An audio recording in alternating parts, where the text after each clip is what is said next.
Isang mapagpalang araw ang bati ko sa lahat ng abuti ng tinig na ito. Sumayin niyo lahat ang pagpapala ng Diyos sa mas pangalan ni Kristo. Amen. Ang paksa ko ngayon ay ang episode 56 ng The Reckoning of Times, the series. Sa Genesis chapter 30 verse 11, si God ay sinilang. Si God ay anak ni Bela na alipin ni Raquel.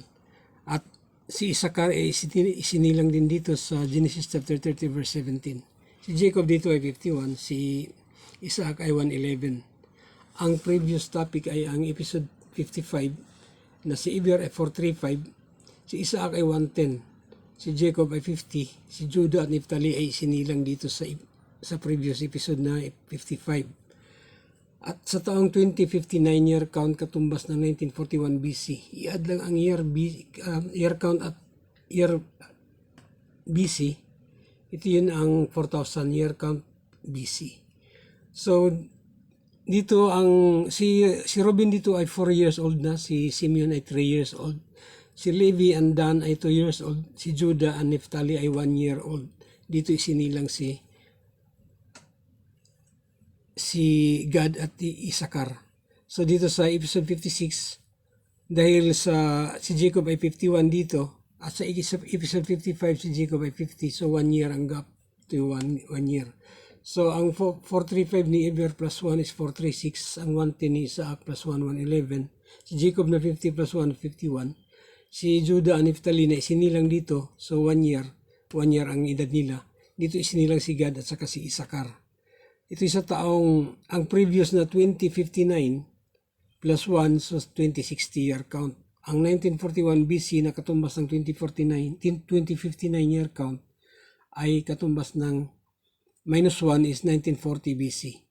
I-add lang ang year count plus BC is 4,000 year count BC. Ang 2060 plus 1940. Ito yun ang kabuuan. Nangyari itong magkasabay ang taon ng meron ditong 4 na pares na magkasabay. Ang magkaparihong taon, si Ruben at si Simeon ay walang kasabay at si Dina at Joseph ay walang kasabay sa dulo. Ngunit dito sa bandang gitna, nagkasabay na sila dahil 4 na naging asawa ni Jacob dahil sa nagkumpetensya ng dalawang asawa o kaya pag hindi nagkaanak ng isa, ibinigay ang kanyang alipin para magkaanak naman sa pagitan niya. So kaya nagkaganito ang mga tao nila.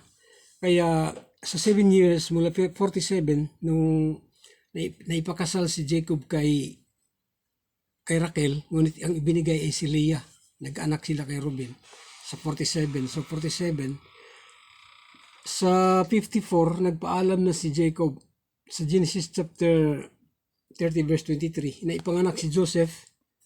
So nagpaalam na si Jacob kay Laban na uwi na siya ng Kanaan para maigugol ng kanyang mga panahon sa kanyang dalawang asawa at mga anak. Nakiusap si Laban nga kung pwede tumira muna si Jacob doon at maglingkod dahil pinagpala siya ng Diyos sa pagitan ni Jacob. So ito 54 dahil sa yung pagpanganak kay Joseph, nagpaalam na si Jacob, ibig sabihin tapos na ang 7 taong paglilingkod. So from 47 plus 7 is 54. So sa 7 years, 12 ang anak ni Jacob. Kung kaya dito sa ginawa kong may chart of generation table. Ang topic ngayon ay si Gad at si Isakar ang isinilang. Ito yung sa taong 2060. 2060 katumbas ng 1940 BC. So dito itong magkasabay, ang unang ipinanganak ay si Ruben, walang kasabay, hindi si Simeon ang kasunod. Itong plus sign, ito yung pagkapanganakan nila. Si Levi ay isinilang dito sa 2058, katumbas ng 1942 BC dito. Tapos si Levi at Dan. Si Dan ang magkasabay, ito plus sign magkasabay dito sa parehong taon. At si Judah at Naphtali magkasabay naman dito sa 2059 dahil 1 year lang ang pagitan nila. 1 year lang ang pagitan sa 7 taon. 12, kung kaya meron ditong 4 na pares na pareho ang taon. Ang dalawa magkapareho, magkaibang taon pero magkapareho. ang dalawa magkapareho. Next year, may dalawa naman pareho. Next year, may dalawa naman kaparehong taon. So kaya ito yun, at si Gad at si Issachar, ito yung topic ngayon, ang magkaparehong taon sa 2060, year count katumbas ng 1940 BC.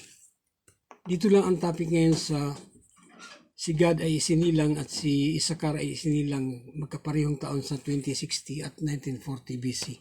Ito ang may chart of generation table. Ang unang ginawa dito, ito yung unang chart na baliwala, tapos na rito dahil 600 si Father Nuano na nagkaroon ng baha. Namatay siya sa edad na 950 sa taong 1906 at si Father Shem namatay sa edad na 600 sa taong 2048. Dito na ang kasunod, wala na rito, o kaya kailangan na makuha ang story dito ni Jacob sa baba. O kaya ito na ang chart of generation table hanggang sa pag-alis nila sa Ehipto. Ito na ang ginagamit at chart nito. Dahil given na ang kasunod sa pag-alis nila sa Ehipto hanggang 1 King chapter 6 verse 1, ito ay 480 years kung kaya mabibilang na lahat ito. Ito na ako sa 9th day structure. Ito ang 9th day structure na mula ito sa 7 day structure, 8 day, ito ay 9th day, pangatlong day ito na ang 1 day ay 1,000 years to man. O kaya, nag-umpisa mga bilang doon sa 7th day. 7th day. So, ang 8th day tapos na rin, kung kaya ito yung 9th day. Pag natapos ito yung 3,000 years. Kaya mula sa 7, ang 7th day, ito yung pag-umpisa ng bilang. Matapos ang 7th day, 1,000. Next is 8th day, another 1,000 sa 2,000. Ito yung 9th day, another 1,000 sa 3,000 pag natapos ito. Ngunit dito lang ang topic ngayon sa 2060 year count katumbas ng 1940 BC. 2060 katumbas ng 1940 BC. Ito lang, napakaliit lang kasi ito yung structure ito napakaliit lang. 1 year lang naman, dito halos wala ng space ko kaya in-expand ko na lang dito para makita ang kanilang gap. 2060 year count is inilang si God. So hanggang dito na lang muna ang topic na ito. Sumainyo lahat ang pagpapala ng Diyos sa mas pangalan ni Kristo, ang bugtong ng anak ng Diyos na manubos sa sanlibutan. Amen at amen.